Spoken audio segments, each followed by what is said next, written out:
tudo que tua mente precisa.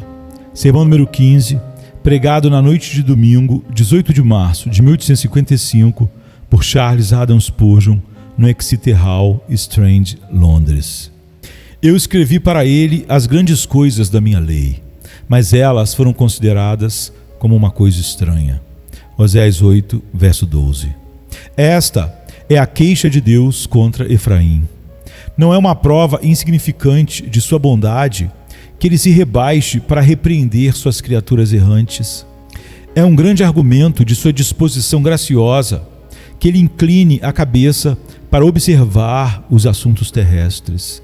Ele poderia, se quisesse, envolver-se com a noite como se fosse uma roupa. Ele pode colocar as estrelas em torno do seu pulso como pulseiras e amarrar os sóis em volta da sua testa como uma coroa. Ele pode habitar sozinho, muito acima deste mundo, lá no sétimo céu, e olhar com calma e silenciosa indiferença para todos os feitos de suas criaturas. Ele pode fazer o que os pagãos supõem que seu deus Júpiter fez, sentar-se em silêncio perpétuo, às vezes acenando com sua cabeça terrível para fazer o destino se mover como bem entender, mas nunca pensando nas pequenas coisas da terra, descartando-as de estar sob sua atenção, absorto dentro do seu próprio ser, engolido dentro de si mesmo, encurvado para si mesmo para sempre, morando eternamente sozinho, satisfeito em si mesmo e oculto de suas meras criaturas mortais.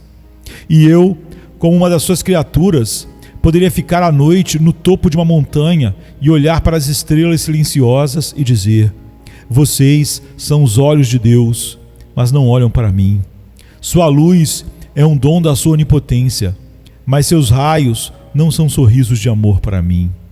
Deus, o poderoso Criador, esqueceu-se de mim. Sou uma gota desprezível no oceano da criação, uma folha seca na floresta dos seres, um átomo na montanha da existência. Ele não me conhece. Estou sozinho. Mas não é assim, amado. Nosso Deus é de outra ordem. Ele nota cada um de nós. Não há um pardal ou um verme que não seja encontrado em seus decretos. Não há uma pessoa sobre a qual seus olhos não estejam fixos. Nossos atos mais secretos são conhecidos por Ele. O que quer que façamos, suportemos ou soframos, o olhar de Deus ainda repousa sobre nós e estamos sob seu sorriso, pois somos seu povo, ou sob sua carranca, pois erramos com Ele. Quão milhões de vezes misericordioso é Deus que, olhando de cima para a raça humana, Ele não a tira da existência com um sorriso nos lábios. Vemos em nosso texto que Deus olha para o homem, pois Ele diz sobre Efraim: escrevi para ele as grandes coisas da minha lei, mas elas foram consideradas como uma coisa estranha. Veja como quando Ele observa o pecado do homem, Ele não o afasta e o rejeita com um chute para longe.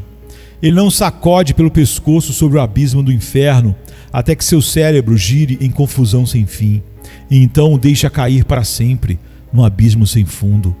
Em vez disso, Ele desce do céu para pleitear com suas criaturas. Ele discute com elas. Ele se põe, por assim dizer, no mesmo nível do pecador, declara suas queixas e pleiteia sua reivindicação. Ó Efraim, escrevi para ti as grandes coisas da minha lei, mas elas têm sido para ti como uma coisa estranha. Venho aqui esta noite no lugar de Deus, meus amigos, para proclamar a vocês, como embaixador de Deus, para acusar muitos de vocês de um pecado terrível, para colocar essa verdade em seus corações pelo poder do Espírito, para que possam ser convencidos do pecado, da justiça e de um julgamento vindouro, pela graça soberana do Espírito Santo. O crime do qual te acuso é o pecado do texto. Deus escreveu para você as grandes coisas da sua lei, mas elas foram para você como uma coisa estranha. É a respeito deste livro abençoado, a Bíblia, que pretendo falar esta noite. Aqui está meu texto. Esta é a palavra de Deus. Eis o tema do meu discurso, tema que exige mais eloquência do que possuo. um assunto sobre o qual 1000 oradores podem falar ao mesmo tempo. Um tema poderoso, vasto e incompreensível, que poderia absorver toda a eloquência por toda a eternidade e ainda assim permaneceria inesgotável. Com relação à Bíblia, tem 3 coisas a dizer esta noite, e estão todas no meu texto. Primeiro, seu autor, eu escrevi. Em segundo lugar, seus súditos, as grandes coisas da lei de Deus. E terceiro, seu tratamento comum, foi considerada pela maioria dos homens uma coisa estranha. Em primeiro lugar, em relação a este livro, quem é o autor? O texto diz que é Deus. Escrevi-lhe as grandes coisas da minha lei. Aqui está a minha Bíblia. Quem a escreveu? Eu a abro e descubro que consiste em uma série de livros.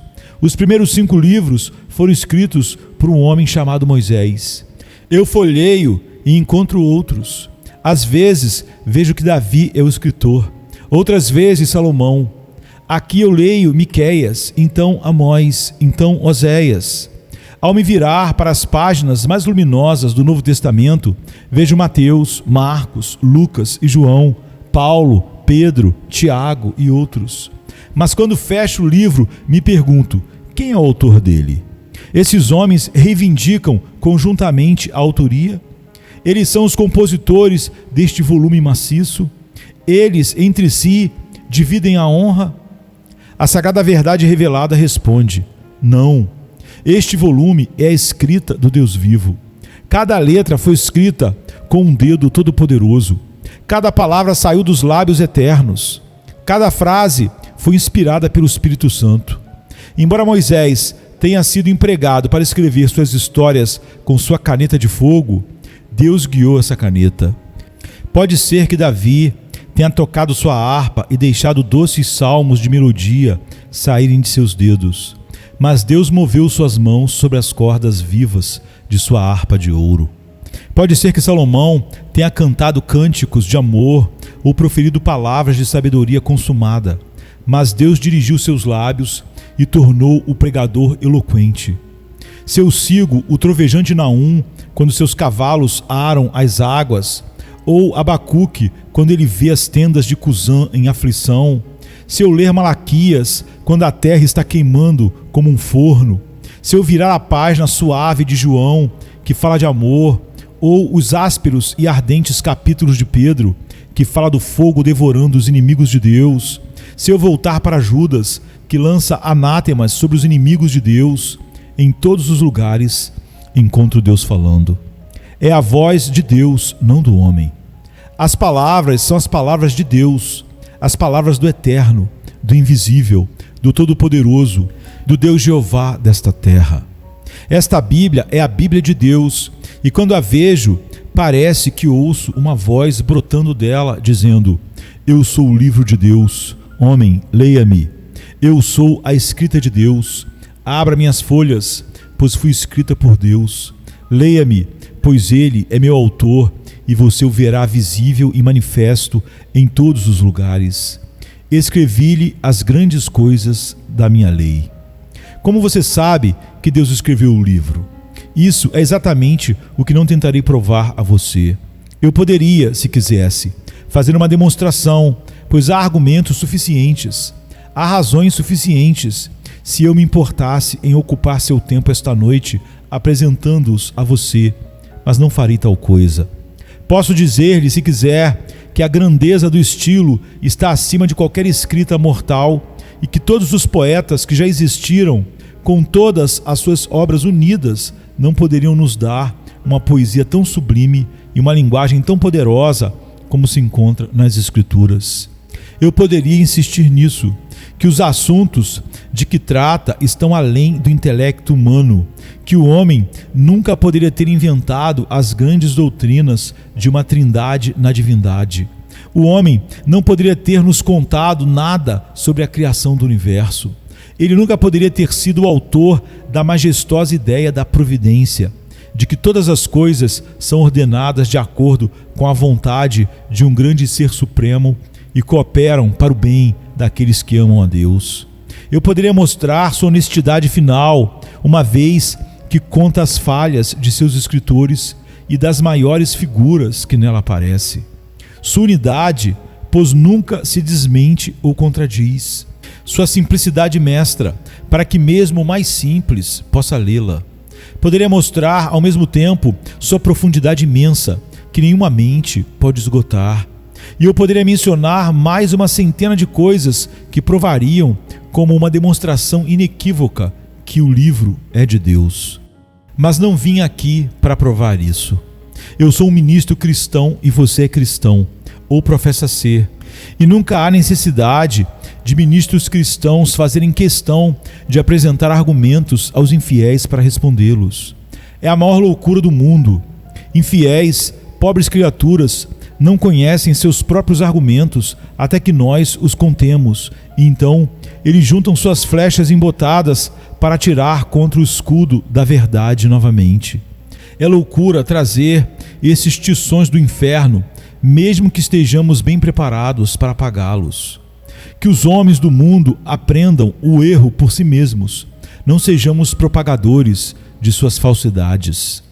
É verdade que existem alguns pregadores que estão com falta de estoque e querem enchê-los, mas os próprios homens escolhidos por Deus não precisam fazer isso. Eles são ensinados por Deus e Deus os supre com matéria, com linguagem e com poder.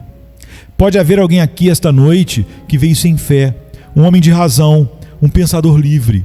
Com ele não tenho argumento algum.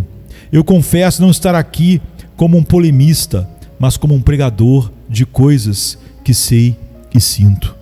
Mas eu também fui como ele. Houve um dia mau em minha vida em que, assim que soltei a âncora da minha fé, cortei o cabo da minha crença. Não me amarrei mais nas costas da revelação. Eu permiti que meu navio flutuasse ao sabor do vento. Eu disse à razão: seja você meu capitão. Eu disse ao meu próprio cérebro: seja você meu leme. E comecei minha louca viagem. Graças a Deus está tudo acabado agora. Mas vou contar a vocês sua breve história. Foi uma navegação apressada no tempestuoso oceano do pensamento livre. Continuei e, à medida que avançava, os céus começaram a escurecer. Mas para compensar essa deficiência, as águas eram brilhantes com brilhos repentinos. Vi faíscas voando para cima que me agradaram e pensei: se isso é pensamento livre, é uma coisa feliz. Meus pensamentos pareciam pedras preciosas e espalhei estrelas com as duas mãos. Mas logo, em vez dessas esplendorosas glórias, vi demônios sombrios, ferozes e horríveis surgirem das águas, e enquanto eu avançava, eles rangiam os dentes e sorriam para mim. Eles agarraram a proa do meu navio e me arrastaram, enquanto eu, em parte, me gloriava com a rapidez do meu movimento, mas ainda estremecia com a incrível velocidade com que ultrapassei os antigos marcos da minha fé. Enquanto avançava a uma velocidade terrível, comecei a duvidar da minha própria existência. Duvidei que existisse um mundo, duvidei que existisse algo como eu. Eu fui até a beira dos reinos sombrios da incredulidade. Fui ao fundo do mar da infidelidade. Eu duvidei de tudo. Mas aqui o diabo se frustrou, pois a própria extravagância da dúvida provou o seu absurdo. Justamente quando vi o fundo daquele mar, veio uma voz que disse: e essa dúvida pode ser verdadeira? Com esse pensamento eu acordei.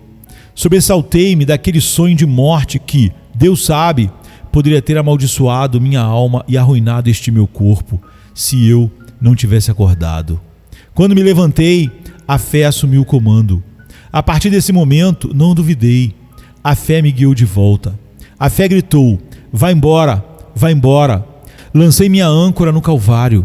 Levantei meus olhos para Deus e aqui estou vivo e fora do inferno. Portanto, falo o que sei.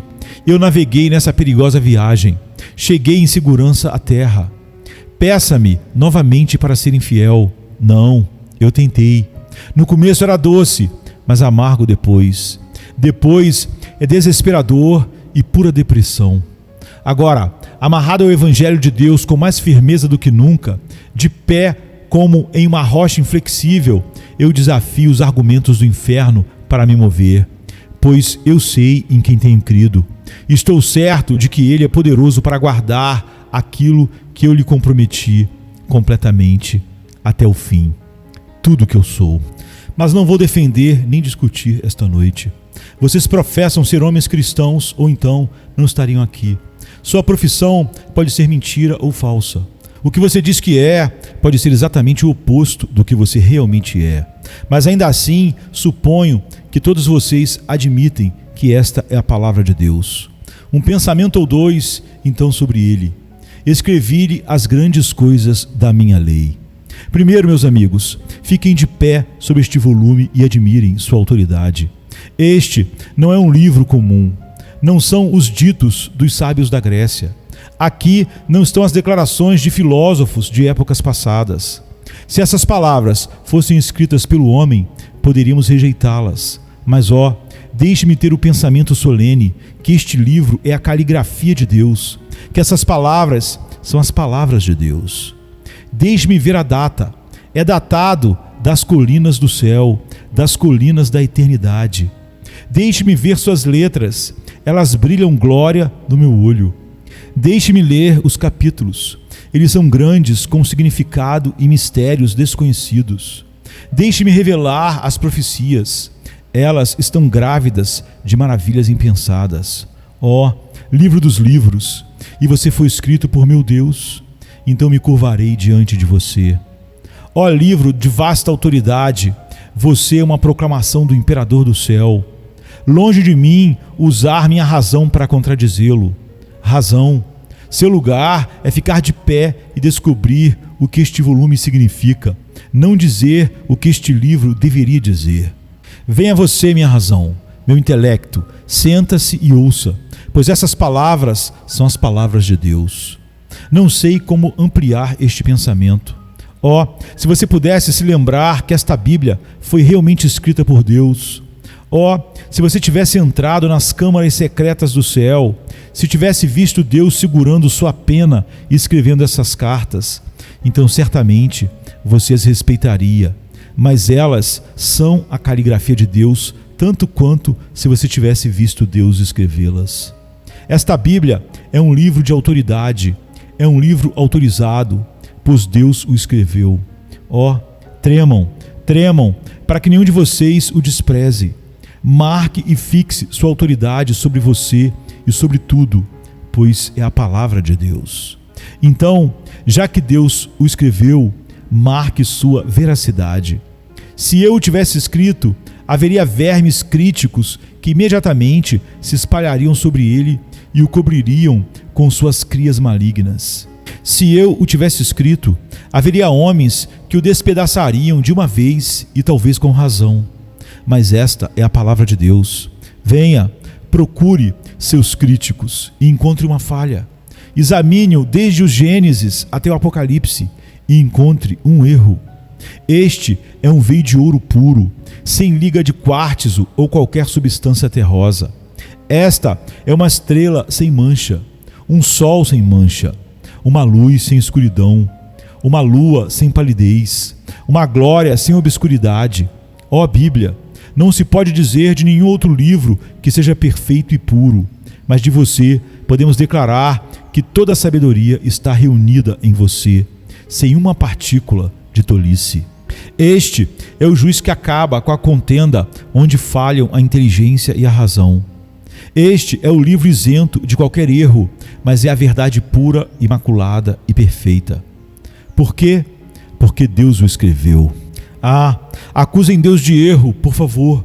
Diga a Ele que seu livro não é o que deveria ser. Já ouvi homens com modéstia fingida e pudica que gostariam de alterar a Bíblia. E quase coro em dizer isso. Ouvi ministros alterarem a Bíblia de Deus, porque eles tinham medo dela, medo da opinião dos membros e medo de uma cultura degenerada como a nossa. Você já ouviu um homem dizer: quem crer e for batizado será salvo, mas quem não crer, o que a Bíblia diz? Será condenado. Mas isso não é educado o suficiente. Então eles dizem: será desaprovado. Cavalheiros, tire o veludo de suas bocas. Fale a palavra de Deus. Não queremos nenhuma de suas alterações. Tenho ouvido homens em oração, em vez de dizer, certifique-se de sua vocação e eleição, dizem, certifique-se de sua vocação e salvação. Pena que eles não nasceram quando Deus vivia na eternidade, muito, muito atrás, em tempos remotos, para que pudessem ter ensinado a Deus a escrever. Ó imprudência, além de todos os limites. Ó autoconfiança completa e estúpida. Tentar ditar e ensinar ao onisciente. Ensinar o onisciente e instruir o eterno. Estranho que haja homens tão vis, a ponto de usar o canivete de Jeoiaquim para cortar passagens da palavra, porque são intragáveis, não tem um gosto bom para eles.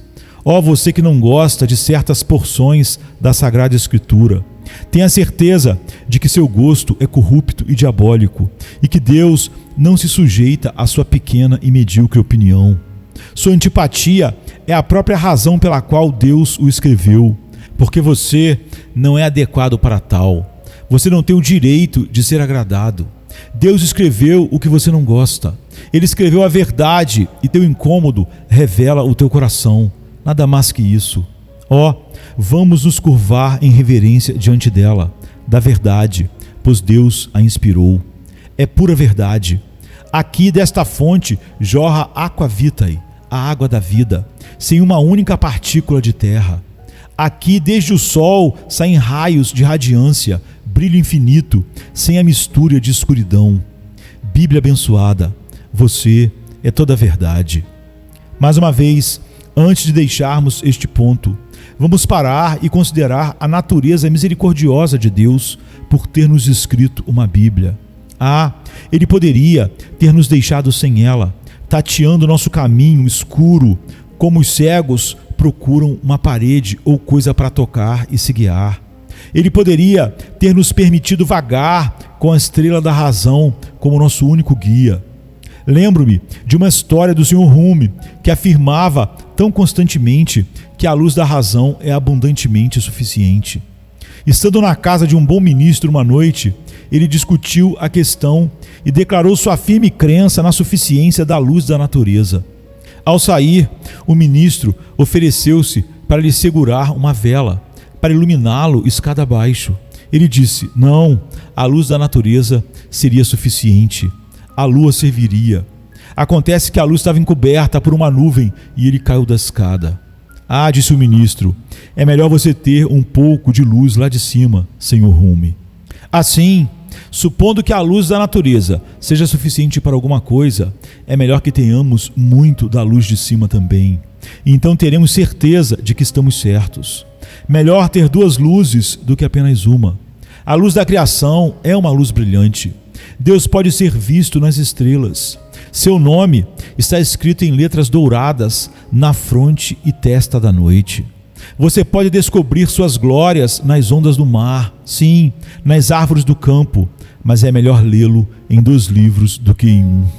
Você o encontrará aqui mais claramente revelado, pois ele mesmo escreveu este livro e deu a você a chave para entendê-lo, se você tiver o Espírito Santo. Aqui você tem a revelação perfeita em Jesus Cristo. Ó amados, vamos agradecer a Deus por esta Bíblia. Vamos amá-la. Vamos considerá-la mais preciosa do que muito ouro fino.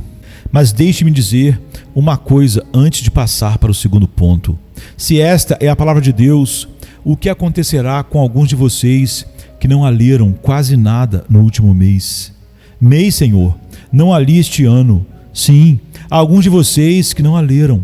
A maioria das pessoas trata a Bíblia com muita educação. Tem um pequeno volume de bolso bem encadernado. Eles colocam um pano branco em volta dela e a levam para seus locais de culto. Quando chegam em casa, guardam em uma gaveta até o próximo domingo de manhã. Em seguida, sai novamente para um pequeno mimo e vai para a capela. Isso é tudo o que a pobre Bíblia recebe, um passeio dominical. Esse é o seu estilo de tratar este mensageiro celestial. Há poeira suficiente em algumas de suas Bíblias para escrever condenação nelas com o dedo. Há alguns de vocês que não folheiam suas Bíblias há muito tempo. E o que vocês acham? O que pensam? Digo-vos palavras contundentes, mas palavras verdadeiras.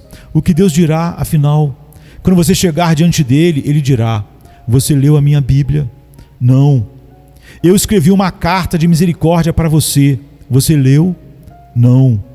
Rebelde, enviei-lhe uma carta convidando-o para mim. Você já leu? Senhor, eu nunca quebrei o selo. Eu o mantive fechado, intacto, lacrado.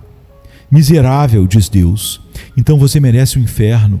Se eu lhe enviei uma epístola de amor e você nem mesmo quebrou o selo, o que devo fazer com você? Ó, que não seja assim com você. Sejam leitores da Bíblia, sejam pesquisadores da Bíblia. Nosso segundo ponto é os assuntos sobre os quais a Bíblia trata. As palavras do texto são essas: escrevi-lhe as grandes coisas da minha lei. A Bíblia trata de grandes coisas e apenas de grandes coisas. Não há nada nesta Bíblia que não seja importante. Cada versículo tem um significado solene e, se ainda não o descobrimos completamente, esperamos ainda fazê-lo. Você já viu múmias enroladas em voltas e voltas com dobras de linho? Bem, a Bíblia de Deus é assim. É um vasto rolo de linho branco, tecido no tiar da verdade. Portanto, você terá que continuar desenrolando rolagem após rolagem, antes de obter o verdadeiro significado disso nas profundezas. E quando você encontrar, como você pensa, uma parte do significado, você ainda precisará continuar desenrolando, e por toda a eternidade você estará desenrolando as palavras deste maravilhoso volume. No entanto, não há nada na Bíblia além de grandes coisas. Deixa-me dividir para ser mais breve. Primeiro, todas as coisas nesta Bíblia são ótimas e grandes. Mas segundo, algumas coisas são as maiores de todas. Todas as coisas na Bíblia são grandes. Algumas pessoas pensam que não importa em quais doutrinas você acredita, que é irrelevante a igreja que você frequenta, que todas as denominações são iguais. Bem, eu não gosto da senhora intolerante que está acima de quase todas as pessoas no mundo e nunca lhe dei nenhum elogio ou louvor. Mas há outra mulher que eu odeio igualmente, e essa é a senhora latitudinarismo, essa seita inglesa que sustenta a máxima tolerância religiosa e a doutrina de que todos os homens se salvarão. Um personagem bem conhecido que fez a descoberta de que todos nós somos iguais, não importando no que cremos claramente sobre a verdade. Agora eu creio que um homem pode ser salvo em qualquer igreja. Alguns foram salvos na igreja de Roma. Alguns homens abençoados, cujos nomes eu poderia mencionar aqui, como Lutero. Eu sei, bendito seja Deus, que multidões são salvas na igreja da Inglaterra. Ela tem uma multidão de homens piedosos e de coração em seu meio. Eu acho que todas as seções de cristãos protestantes podem ter um remanescente de acordo com a eleição da graça. E eles precisam de um pouco de sal. Caso contrário, eles iriam para a putrefação e corrupção final. Pelo menos um pouco de sal que seja nestes lugares impedem a putrefação final. Mas quando digo isso, você imagina que penso todos eles em um nível? São todos igualmente verdadeiros? Um ensina que somos salvos pela livre graça, outro diz que não somos, mas somos salvos pelo livre-arbítrio, e ainda assim você acredita que ambos estão certos? Eu não compreendo isso. Disse que Deus ama o seu povo e nunca deixa de amá-lo. Outro diz que ele não amou o seu povo antes que eles o amassem, que ele frequentemente os ama e depois deixa de amá-los e os afasta. Eles podem estar ambos certos? Podem estar ambos certos quando um diz sim e o outro diz não? Devo ter um par de óculos que me permita olhar para trás e para frente ao mesmo tempo, antes de poder ver isso. Não pode ser, senhores, que ambos estejam certos. Mas alguns dizem que diferem em itens não essenciais. Esse texto diz: escrevi-lhe as grandes coisas da minha lei. Não há nada na Bíblia de Deus que não seja grande. Alguns de vocês já se sentou para ver qual era a pregação mais pura, centrada realmente na palavra. Você diz: nós nunca nos demos ao trabalho. Nós vamos exatamente aonde nosso pai e nossa mãe iam. Essa é uma razão profunda de fato. Você vai onde seu pai e sua mãe foram. Achei que vocês fossem pessoas sensatas. Eu não pensei que você fosse aonde outras pessoas o puxavam, mas que tem ido por si mesmo, por enxergar a verdade pregada ali. Eu amo meus pais acima de tudo que respira, e o próprio pensamento de que eles acreditaram que uma coisa é verdade me ajuda a pensar que é correto, mas eu não os segui desta forma. Nunca pensei que, porque eles eram uma coisa, eu seria o mesmo. Eles são muito amados por mim, mas não são os definidores da verdade. Não tem isso. Deus nos deu o seu livro. Deus me deu o cérebro e vou usá-lo. E se você tiver algum intelecto, use-o também. Nunca diga que não importa. Isto é importante. Todas as doutrinas são grandes, importantes e fundamentais. Toda a verdade de Deus é o nosso lema. Tudo que Deus colocou aqui é de eminente importância. Ele não teria escrito uma coisa que fosse indiferente. O que quer que esteja aqui tem algum valor. Portanto, examine todas as questões. Experimente tudo pela palavra de Deus. Não tenho medo de que o que prego seja testado por este livro. Apenas me dê um campo justo e nenhum favor por gosto ou amizade, mas apenas a conformidade com este livro. Se eu disser qualquer coisa contrária a ele, eu o retirarei no próximo domingo e direi que estou errado. Por isso eu me levanto, por isso eu caio. Pela palavra somente eu estou de pé ou caio. Pesquise e veja, mas não diga, não importa. Se Deus diz uma coisa, deve ser sempre importante. Mas embora todas as coisas na palavra de Deus sejam importantes, nem todas são igualmente importantes. Existem certas verdades fundamentais e vitais que devem ser acreditadas, ou, de outra forma, nenhum homem seria salvo.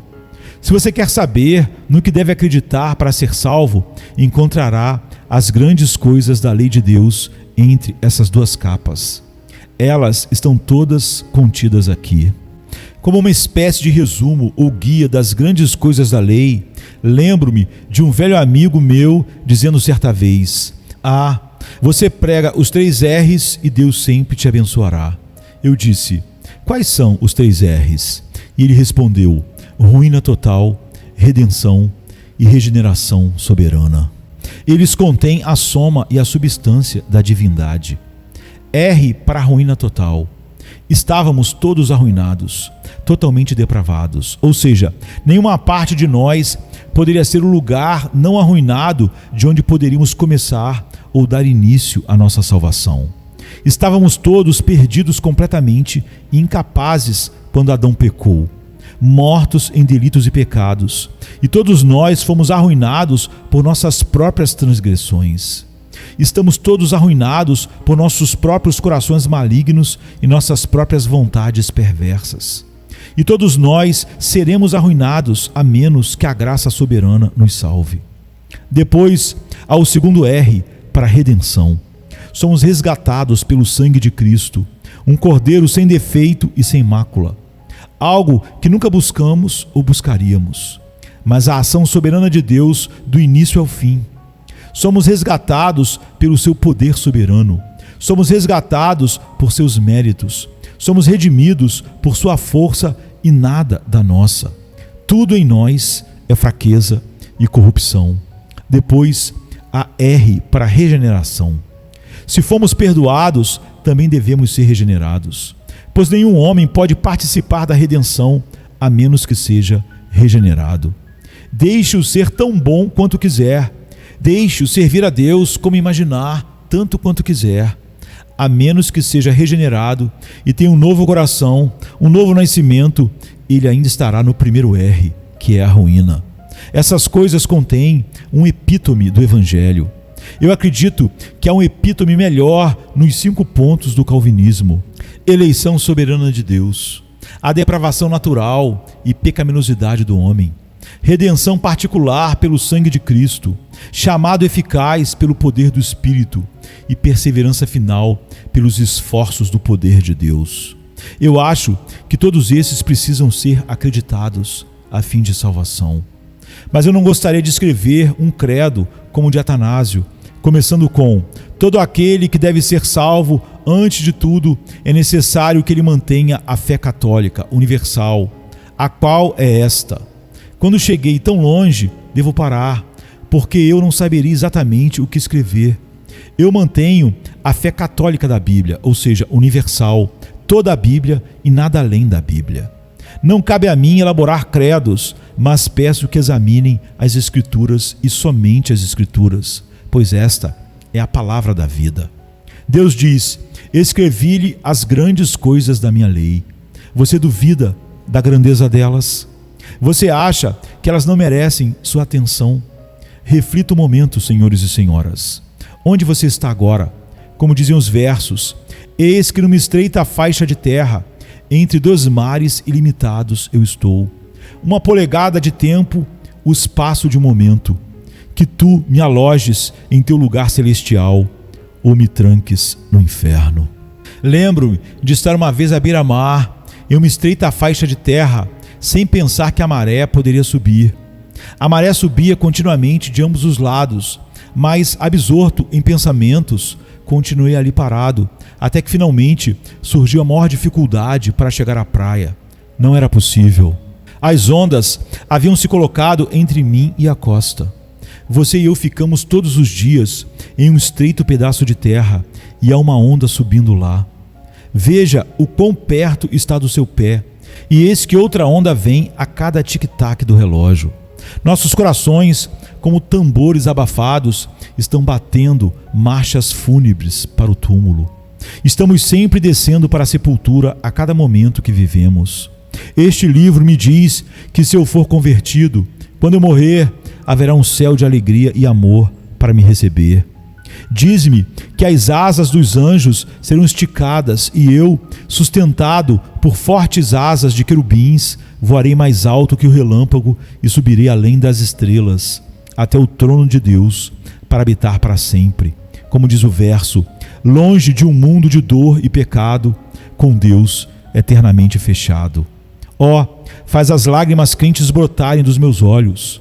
Faz meu coração grande demais para este meu corpo, e meu cérebro gira com o pensamento de Jerusalém, meu feliz lar, nome sempre querido para mim. Ó, aquela doce cena além das nuvens, doces campos cobertos de verde vivo e rios de deleite. Não são essas grandes coisas? Mas então, pobre alma não regenerada, a Bíblia diz que se você está perdido, você está perdido para sempre. Diz a você que se você morrer sem Cristo, sem Deus, não há esperança para você, que há um lugar sem um vislumbre de esperança, onde você lerá em letras ardentes: você conhecia seu dever, mas não o cumpriu. Ela diz que você será expulso de sua presença com um apartai-vos malditos. Não são essas grandes coisas? Sim, senhores, como o céu é desejável, como o inferno é terrível, como o tempo é curto, como a eternidade é infinita, como a alma é preciosa, como as dores devem ser evitadas, como o céu deve ser buscado, como Deus é eterno e como suas palavras são seguras. Essas são grandes coisas, coisas que você deveria ouvir. Nosso último ponto é o tratamento que a pobre Bíblia recebe neste mundo. É considerada uma coisa estranha. O que isso significa? A Bíblia é considerada uma coisa estranha? Em primeiro lugar, significa que é muito estranho para algumas pessoas, porque nunca a leram. Lembro-me de ter lido em certa ocasião a história sagrada de Davi e Golias, e havia uma pessoa presente, positivamente crescida em anos de maturidade, que me disse: meu Deus, que história interessante, em que livro está isso? E eu me lembro de uma pessoa que certa vez veio até a mim em particular. Falei com ela sobre sua alma. Ela me contou como se sentia profundamente, como tinha desejo de servir a Deus, mas ela encontrou outra lei em seus membros. Abri uma passagem em Romanos e li para ela: o bem que gostaria não faço, e o mal que eu não quero, isso eu faço. Ela disse: isso está na Bíblia? Eu não sabia. Eu não a culpei, porque ela não tinha interesse na Bíblia até então. Mas eu me perguntei se poderiam ser encontradas pessoas que não sabiam nada sobre tal passagem. Ah, você sabe mais sobre seus livros contábeis do que sobre sua Bíblia. Você sabe mais sobre seus diários, sobre tua vida, do que o que Deus escreveu. Muitos de vocês vão ler um romance do começo ao fim, e o que você tem? Um bocado de espuma quando terminar, um bocado de nada. Mas você não pode ler a Bíblia. Que comida sólida, duradoura, substancial e satisfatória não é consumida. É trancada no armário da negligência, enquanto qualquer coisa que o homem escreva como uma coisa tão breve como um dia é avidamente devorada. Escrevi para eles as grandes coisas da minha lei, mas elas foram contadas como uma coisa estranha. Você nunca a leu realmente. Eu trago a acusação ampla contra você.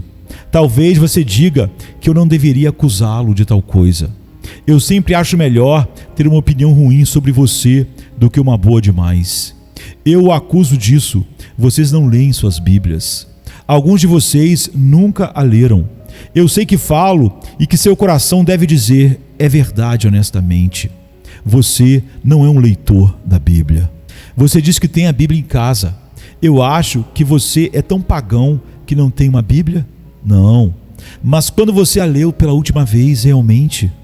Quando você meditou verdadeiramente sobre ela pela última vez? Como você sabe que seus óculos que você perdeu não estão lá há 3 anos?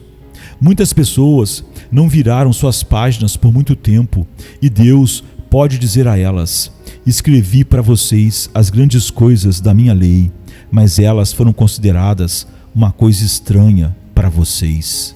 Há outros que leem a Bíblia, mas quando a leem, dizem que ela é terrivelmente seca e difícil. Aquele jovem ali diz que é algo chato. Essa é a palavra que ele usa. Ele diz: minha mãe me disse, quando você for à cidade, leia um capítulo. Faça isso todos os dias. Bem, eu pensei que iria agradá-la e disse que sim.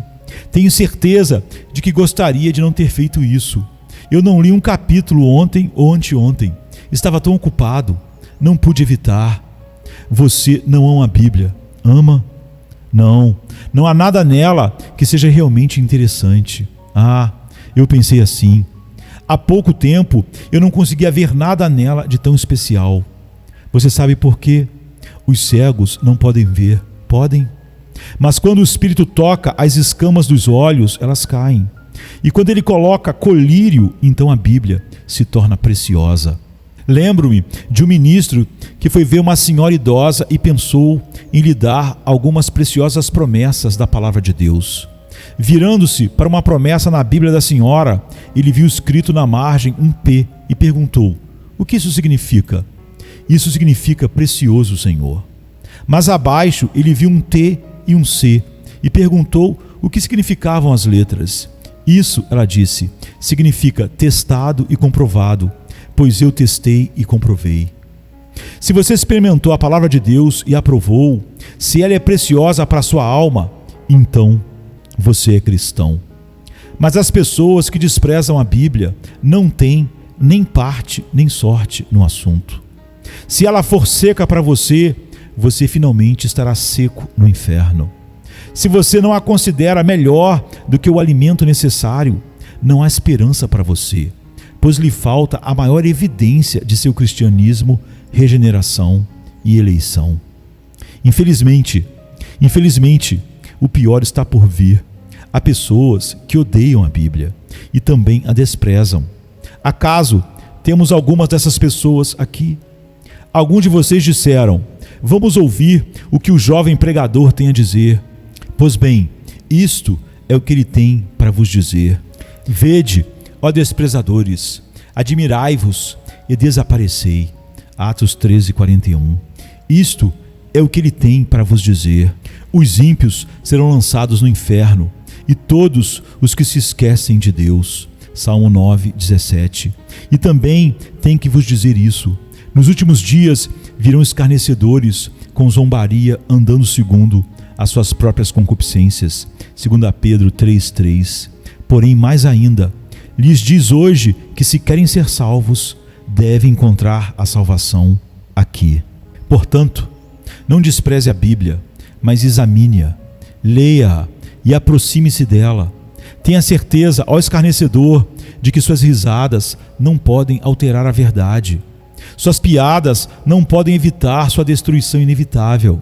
Embora em sua dureza você deva fazer uma aliança com a morte e assinar um pacto com o inferno, ainda assim a justiça rápida o vencerá e a forte vingança o derrubará. Em vão você zomba e ri, pois as verdades eternas são mais poderosas do que seus sofismas.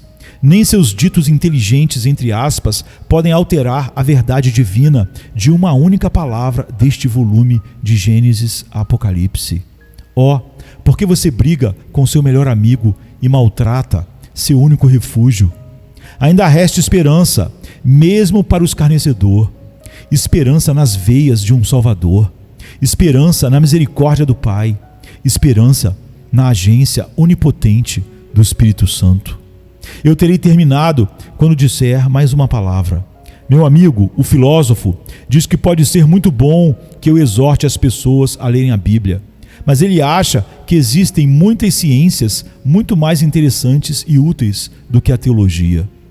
Extremamente grato a você por sua opinião, Senhor. Que ciência você quer dizer? A ciência de dissecar besouros e organizar borboletas? Não, você diz, certamente não. A ciência, então, de arranjar pedras e nos contar sobre os estratos da terra? Não, não exatamente isso. Qual ciência, então? Ah, todas as ciências, você diz, são melhores do que a ciência da Bíblia.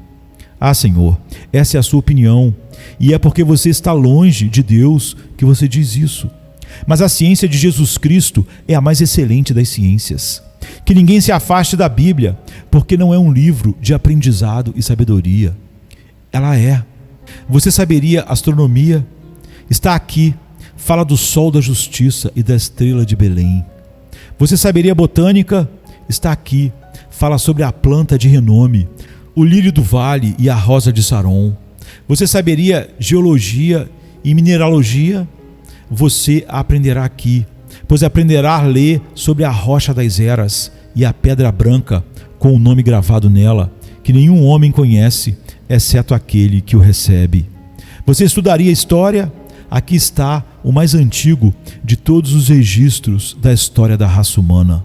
Seja qual for a sua ciência, venha e debruce-se sobre este livro. Sua ciência está aqui. Venha e beba desta bela fonte de conhecimento e sabedoria, e você se tornará sábio para a salvação. Sábios e tolos, bebês e homens, pais grisalhos, jovens e donzelas, eu falo com vocês, eu imploro a vocês, respeitem, temam suas Bíblias e as examinem, pois nelas vocês pensam conter a vida eterna, e são elas que testificam de Cristo. Terminei. Vamos para casa e pratiquemos o que ouvimos.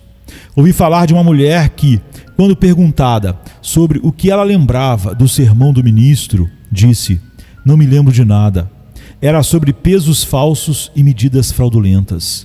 E eu não me lembrava de nada além de ir para casa e queimar meus medidores de grãos. Então, se você se lembrar de ir para casa e queimar seus medidores fraudulentos, se você se lembrar de ir para casa e ler suas Bíblias verdadeiramente, já terei dito o suficiente. E que Deus, em sua infinita misericórdia, quando vocês lerem suas Bíblias, derrame em suas almas os raios iluminados do sol da justiça, pela agência do sempre adorável Espírito. Então você lerá para seu proveito e para a salvação de sua alma. Podemos dizer da Bíblia: é o gabinete de conselhos revelados de Deus, onde o bem e o mal são ordenados para que cada homem saiba onde realmente está, exceto por seu próprio erro e falsa aplicação. É o mapa para a eternidade. Não pode perder a felicidade sem fim quem tem esse mapa para se orientar. Nem pode ser confundido quem fala por este livro. É o livro de Deus. E se eu dissesse Deus dos livros, deixe todos que parecem zangados com essa expressão como muito ousada, deixem seus pensamentos em silêncio e os sufoquem. até encontrarem outro.